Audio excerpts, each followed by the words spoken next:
పెట్టాలో అన్ని ఇబ్బందులు పెట్టి అస్తవ్యస్తం చేసి ప్రాజెక్ట్ని ఇది అసాధ్యమనే పరిస్థితికి వచ్చారు.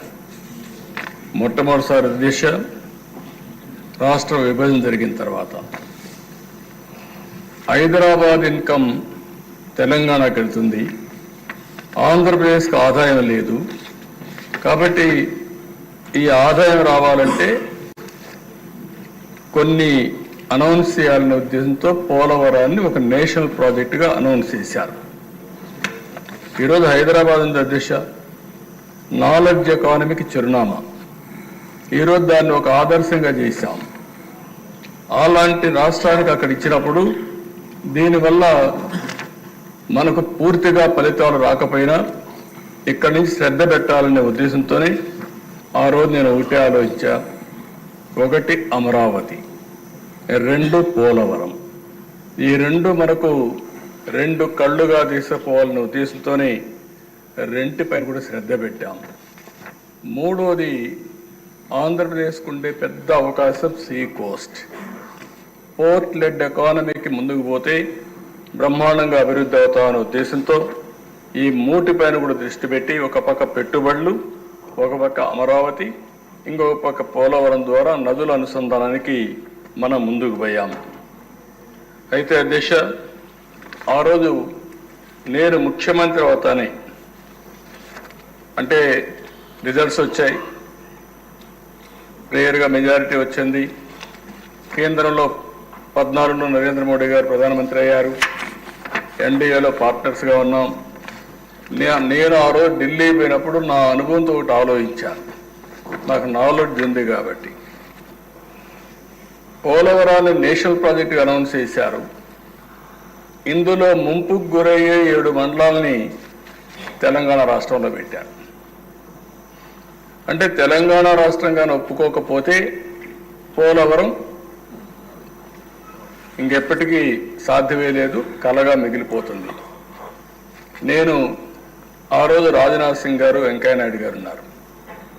ఇద్దరిని ఒకటే చెప్పాను. రాజ్నాథ్ సింగ్ గారు పార్టీ ప్రెసిడెంట్, ఇద్దరికి ఒకటి చెప్పాను. మీరు పోలవరం ఏదైతే 7 మండలాలు ఉన్నాయో ఆ 7 మండలాలు ఆంధ్రప్రదేశ్ రాష్ట్రానికి ఇవ్వకపోతే రేపు ఈ ప్రాజెక్ట్ అసాధ్యం.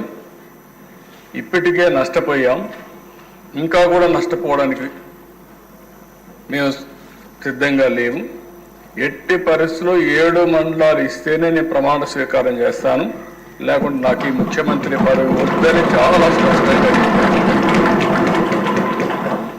ఆ రోజు అధ్యక్ష మామూలుగా పార్లమెంట్ కానీ అసెంబ్లీ కానీ ఏం చేస్తామంటే ముందు మంత్రివర్గం, దెన్ ఎమ్మెల్యేలు ప్రమాణ స్వీకారం, దెన్ రెగ్యులర్ బిజినెస్ స్టార్ట్ అవుతుంది. అలాంటిది ఆనాటి ప్రణబ్ ముఖర్జీ గారిని ఒప్పించి ఒక ఆర్డినెన్స్ ఇష్యూ చేసి, ఆర్డినెన్స్ ఇష్యూ చేసిన తర్వాతనే పార్లమెంట్ సమావేశాలు పెట్టి రెగ్యులర్ బిజినెస్ ప్రారంభించారు అధ్యక్ష.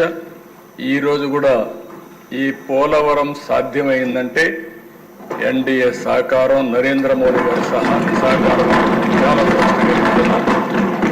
అక్కడి నుంచి అధ్యక్ష నేను పోయినప్పుడు నేను చాలా స్పష్టంగా 7 మండలాలు వచ్చాయి, దీన్ని ఫాస్ట్ ట్రాక్లో పెట్టాలి అని నేను అడిగినప్పుడు నీతి ఆయోగ్ ఎగ్జామిన్ చేశారు.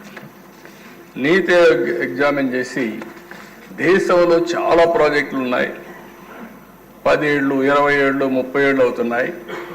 ఇది కూడా అదే మాదిరిగా ఆ కోవలో చేరిపోతుంది.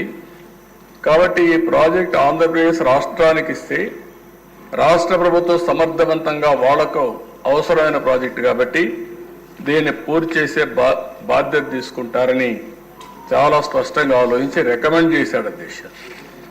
ఆ రికమెండేషన్ క్యాబినెట్కి వెళ్ళి సెంట్రల్ క్యాబినెట్ ఆమోదించిన తర్వాత నేను కూడా మన ఇంట్రెస్ట్ ఉంది, ఇది పూర్తి చేయాలి, లేకపోతే 30-40 ఏళ్ళు అయితే ఎప్పటికీ సాధ్యం కాదనే ఉద్దేశంతో టేకప్ చేసాం అధ్యక్ష. ఆ రోజు రైట్ మెయిన్ కెనాల్ పూర్తయింది, పోలవరం ఇంకా పూర్తి కావాలి.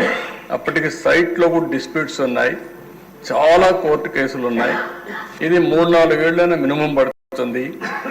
3-4 సంవత్సరాలు నీడు రాకుండా కరెక్ట్ కాదని రైట్ మెయిన్ కెనాల్లో ఎక్కడెక్కడ చిన్న బిడ్స్ అన్ని ఉంటే ల్యాండ్ ఎక్వేషన్ చేసి పనులు పూర్తి చేసి అక్కడి నుంచి నేను పట్టెసీమ లిఫ్ట్ ఇరిగేషన్ పెట్టి పట్టెసీమ ద్వారా నీళ్లు తీసుకుని దగ్గర 100 టీఎంసీ నీళ్లు కృష్ణా డెల్టాకు తీసుకొచ్చి 2 నదులను సంధానం చేశాము. కృష్ణా డెల్టా ఒక విచిత్రమైన పరిస్థితి. ఎప్పుడు కూడా కృష్ణా డెల్టా అనేది ఎప్పటి నుంచో నీళ్లు ఇస్తున్నారు. కానీ ఇటీవల కాలంలో పైన ప్రాజెక్టులు వచ్చిన తర్వాత కృష్ణా డెల్టాకు నీళ్లు రాకుండా, ఒకవేళ నీళ్లు వచ్చినా లేటుగా వచ్చేదానివల్ల అక్టోబర్కు ఆ ప్రాంతంలో లేటుగా ఆగస్టు సెప్టెంబర్ ఆ ప్రాంతం నీళ్లు ఇవ్వడం, మంచి